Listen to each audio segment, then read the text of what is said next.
Sa buong mundo, may mga uri ng manok na hindi lang basta alagang hayop. Ang ilan sa kanila ay naging bahagi ng kasaysayan, kultura, at selective breeding programs na umaabot ang maraming dekada. Dahil sa kanilang genetics, rarity, at historical significance, may mga game fowl na naitala na naibenta sa presyong mas mahal pa kaysa sa isang kotse. At paalala lang, ang video na ito ay ginawa para sa documentary at educational purposes lamang.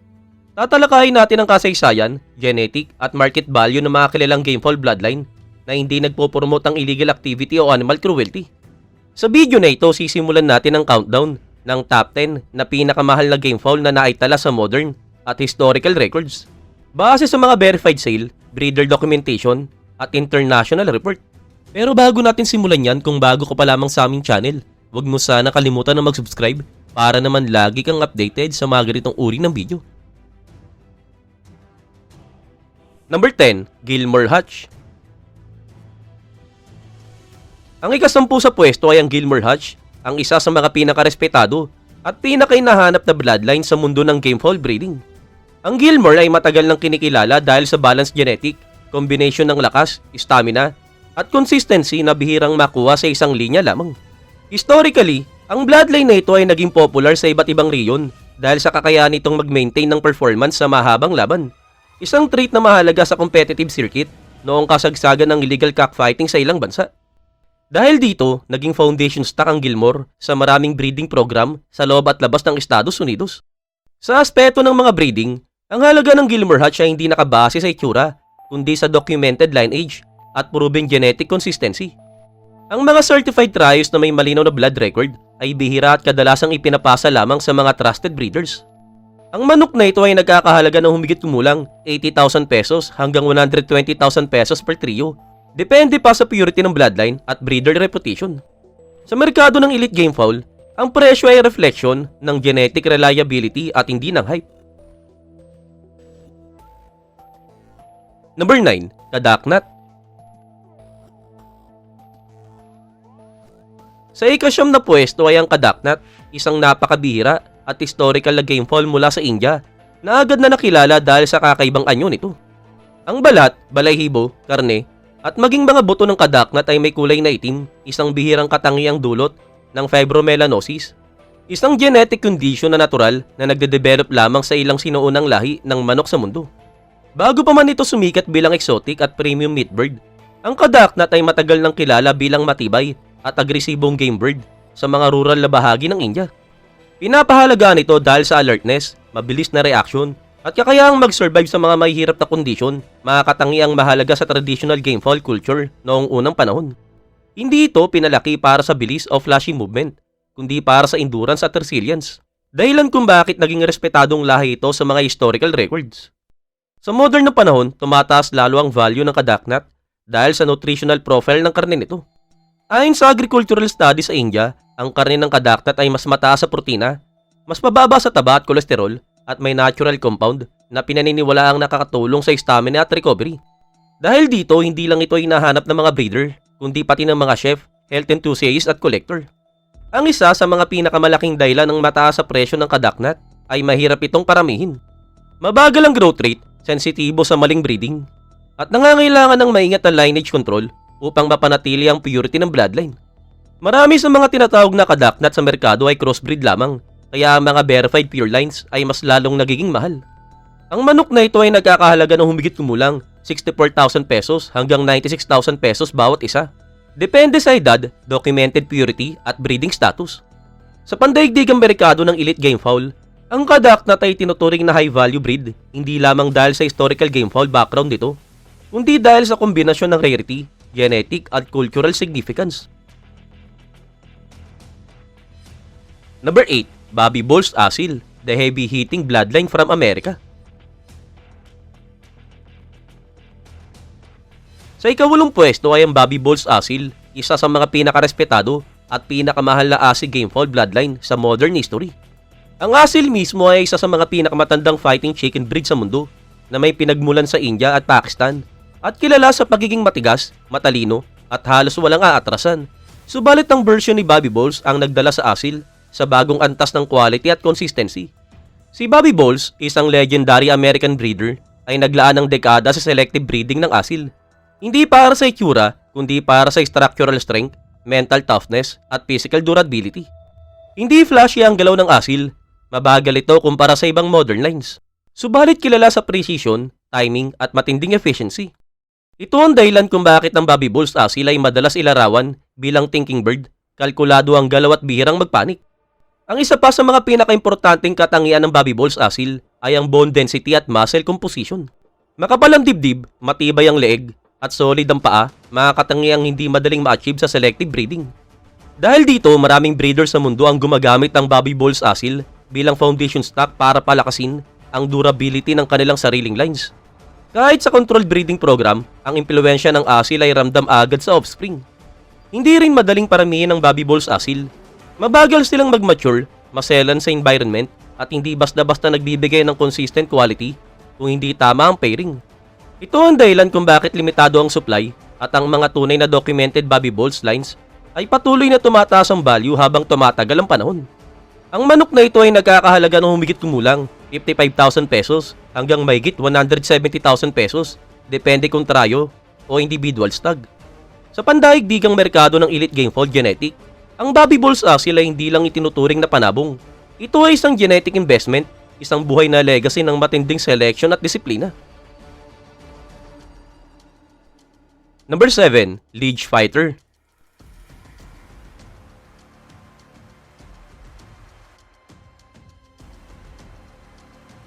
Sa ikapitong pwesto ay ang Liege Fighter, na kilala rin bilang Luixe Becter. Isang napakalaking gamefowl breed na nagmula sa Belgium at itinuturing na isa sa mga pinakamabigat at pinakamalalakas na manok na naitala sa kasaysayan ng Europa. Hindi tulad ng mga modern gamefowl na nakapokus sa bilis at agility. Ang Liege Fighter ay produkto ng panahon na kung saan ang lakas, bigat, at physical na presensya ang pangunahing sukatan ng quality. Ang laing ito ay dinevelop noong ika-19 na siglo sa rehiyon ng Liege, Belgium, na kung saan ang selective breeding ay nakatuon sa extreme muscle mass, solid bone structure, at intimidating stature. Ang isang adult male Liege Fighter ay maaaring umabot ng 4 hanggang 5 kilo, na halos doble ang bigat ng karaniwang modern gamefowl. Makapalang dibdib, malapad ang balikat, at mabigat ang katawan, isang natural na powerhouse sa anyo pa lamang. Ang isa pa sa mga pinakanatatanging katangian ng Liege Fighter ay ang its upright posture at fearless temperament. Kilala ito bilang alert, dominante, at may natural confidence, mga katangian dahilan kung bakit hinahangaan ng mga breeder at poultry historians. Dahil sa laki, hindi ito kasing bilis ng ibang fighting lines, subalit pinapahalaga ng raw strength at endurance, lalo na sa traditional European breeding standard noon. Sa paglipas ng panahon, bumaba ang population ng Liege Fighter dahil sa pagbabago ng agricultural practices at pagkawala ng traditional breeding communities. Ngayon ito ay tinuturing na rare heritage breed at ang mga tunay na pure lines ay mahirap hanapin kahit sa Europa. Maraming ibang ibon na ang halo na sa ibang breed, kaya ang verified pure Liege Fighter ay mas lalong tumataas ang halaga taon-taon. Sa modern na panahon, ginagamit ang Liege Fighter hindi lamang bilang historical gamefowl reference, kundi bilang genetic contributor sa breeding program na nangangailangan ng lakas, bone density, at structural improvement. Dahil dito, nananatili ang demand ito sa mga serious breeders sa kabila ng limitadong supply. Ang manok na ito ay nagkakahalaga mula humigit kumulang 7,000 pesos hanggang lampas 340,000 pesos bawat isa. Depende pa sa purity, age, at documented lineage. At para sa mga collector at breeder, ang Liege Fighter ay hindi lang manok, ito ay buhay na piraso ng European agricultural history. Number 6, Sweater 5K line. Sa ika-6 na pwesto ay ang Sweater 5K line, isa sa mga pinakakilala at pinakarespetado at pinaka-influential na gamefowl bloodline sa buong mundo. Kapag pinag-uusapan ng modern gamefowl breeding, halos imposibleng hindi mabanggit ang Sweater, lalo na ang tinatawag na 5K line, na naging simbolo ng consistency, performance, at mataas na market value. Ang Sweater line ay na-develop sa US at pinakalaganap sa iba't ibang bansa sa pamamagitan ng dekada at selective breeding. Hindi ito basta lahay na pinarami, ito ay resulta ng maingat na pagpili ng traits tulad ng speed, balance, structural correctness, mental sharpness, at recovery ability. Dahil dito ang Sweater ay naging isa sa mga pinakaginagamit na foundation bloodline sa international breeding programs. Ang isa sa mga pinakanamumukod-tanging katangian ng Sweater 5K line ay ang athletic build. Mahaba ang paa, compact ang katawan, magaan pero solid ang muscle structure, isang disenyo na ideal para sa efficiency at control. Ang ganitong body type ay hindi lang aksidente. Ito ay bunga ng taong-taong refinement upang makuha ang perpektong kombinasyon ng power at agility. Mataas din ang reputation ng sweater pagdating sa mental stability. Kilala ang line na ito sa pagiging alert, mabilis mag-adjust at may natural na confidence. Sa breeding circles, madalas sabihin na ang sweater ay easy to cross at ang ibig sabihin, mahusay itong ihalo sa mga bloodline para mapaganda ang speed at sharpness ng offspring nang hindi nasisira ang overall balance. Ang tawag na 5K line ay hindi lamang branding, ito ay indikasyon ng premium status. Ang mga top-tier broodcocks mula sa linya na ito ay dumaan sa mahigpit na selection at madalas mayroong documented lineage na sinusubaybayan hanggang ilang generation. Dahil dito, limitado ang supply ng tunay na high-grade sweaters. Ang manok na ito ay nagkakahalaga ng humigit kumulang 140,000 pesos pataas para sa ilang elite broodcock at maaaring mas mataas pa depende sa pedigree. Para sa mga seryosong breeder, ang sweater 5K line ay hindi lang isang manok. Ito ay global benchmark, isang genetic tool na patuloy na umubog sa modern gamefowl breeding hanggang sa ngayon. Number 5, Dong Tao, Vietnam Dragon Chicken. Sa ikalimang pwesto ay ang Dong Tao na mas kilala bilang Dragon Chicken ng Vietnam, isang pambihira at agad na mapapansin na gamefowl dahil sobrang kapal at laki ng mga paa na parang balat ng dragon. Sa unang tingin pa lang, malinaw na hindi ito ordinaryong manok. Ang Dong Tao ay isa sa mga pinaka-rare at pinakamahal na heritage chicken sa Asia. Nagmula ang lahing ito sa Dong Tao Village sa Vietnam at original na pinalaki para sa ritual, prestige breeding at traditional combat culture noong sinaunang panahon. Noon tanging mga maharlika at mayayamang pamilya lamang ang may kakayahang mag-alaga ng Dong Tao dahil mahirap itong paramihin at maselan sa pagpapalaki. At dahil dito, naging simbolo ito ng status, lakas at kayamanan. Ang pinaka-unique na katangian ng Dong Tao ay ang makapal at mabibigat na paa na minsan ay halos kasing laki ng braso ng tao. Ang ganitong structure ay hindi resulta ng aksidente, ito ay produkto ng mahabang selective breeding na nakatuon sa bone density at physical power. Dahil sa bigat ng katawan at paa, ang Dong Tao ay hindi mabilis, subalit kilala sa solid balance at tibay, mga katangian na pinahalagaan sa traditional standard. Sa modern na panahon, ang Dong Tao ay mas kilala na ngayon bilang luxury delicacy at collector's bird. Ang karne nito, lalo na ang paa, ay itinuturing na rare specialty sa Vietnam at kadalasang inihahanda lamang sa mga special na occasion. Gayunpaman sa mundo ng breeder, nananatili ang mataas sa halaga nito dahil sa genetic uniqueness at limitadong population.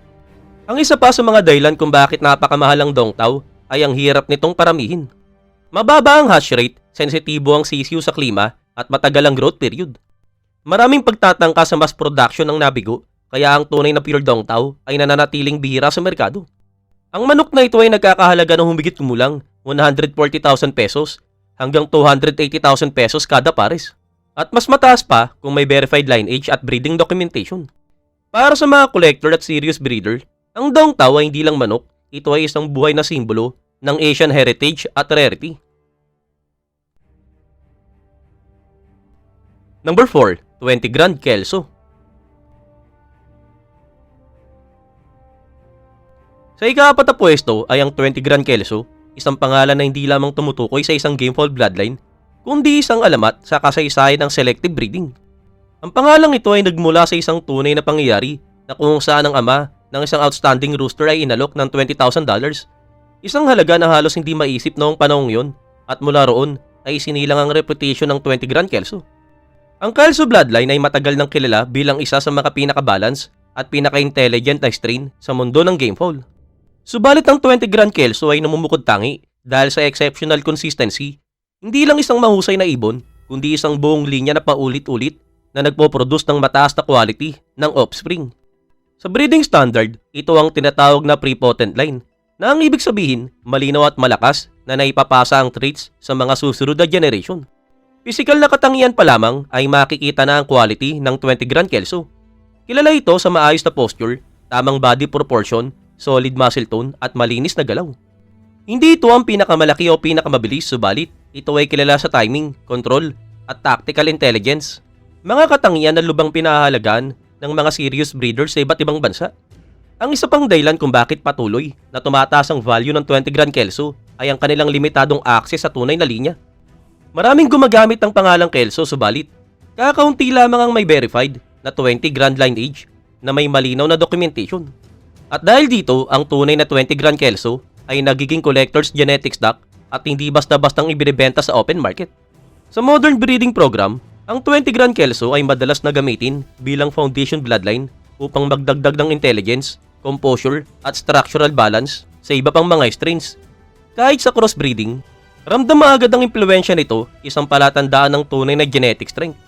Ang manok na ito ay may naitalang alok na humigit kumulang 1,100,000 para sa isang elite breeder bird. At hanggang sa ngayon, ang mga verified trios ay nananatiling nasa premium price range. Para sa mga veteranong breeders, ang 20 Grand Kelso ay hindi lang manok, ito ay benchmark ng halaga at quality sa mundo ng gamefowl genetics. Number 3, Facamran, Champion Line. Sa ikatatlong pwesto ay ang Facamran Champion Line, isang pangalan na talagang literal na nagbago ng kasaysayan ng high-value gamefowl breeding. Hindi ito basta bloodline lamang, ito ay isang record-breaking symbol na kung saan gaano kalaki ang pwedeng maabot ng halaga ng isang elite bird kapag nagsama-sama ang genetics, performance record at prestige. Ang Facamra may isang tie-bred rooster na sumikat matapos magpakita ng extraordinary consistency at dominance sa control competitive environment sa Thailand. Sa loob lamang ng 3 sunod-sunod na appearance, natapos ang bawat match sa loob ng wala pang 20 minuto, isang bagay na talagang bihirang mangyari sa high-level competition. Dahil dito, mabilis talagang umangat ang reputation ng buong Facamran line, hindi lang ng mismong ibon, kundi ng kanyang genetic potential bilang breeder.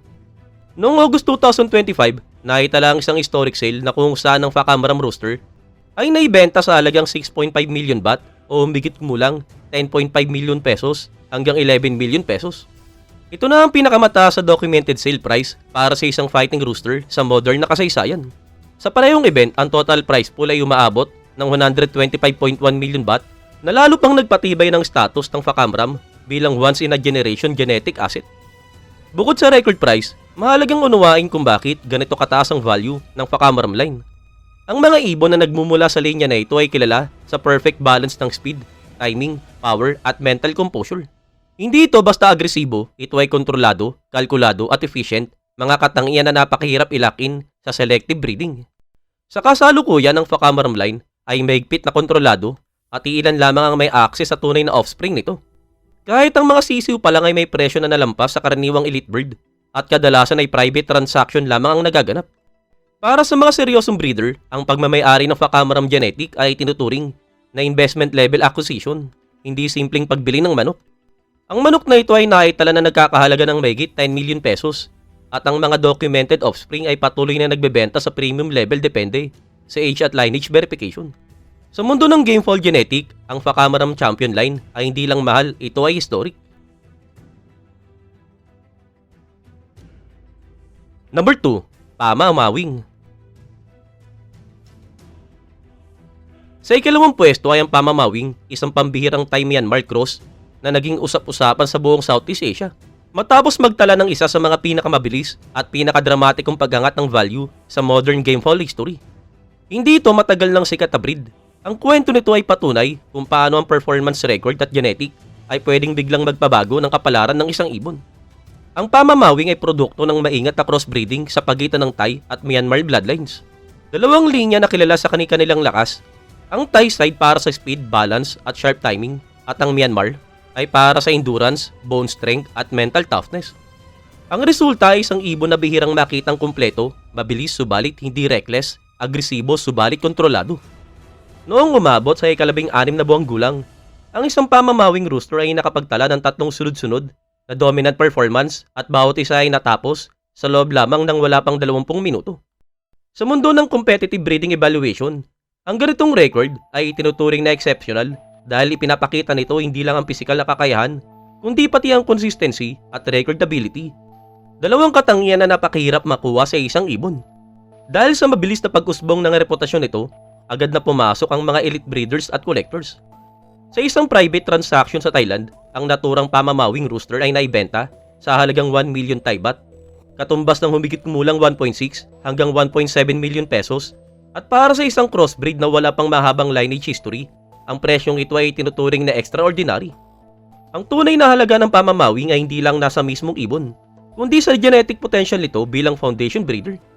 Maraming breeding program ang tumitingin sa linya na ito bilang susi para pagsamahin ang bilis at tibay sa isang strain. Dahil dito, ang access sa pamamawing genetic ay nananatiling limitado at highly controlled.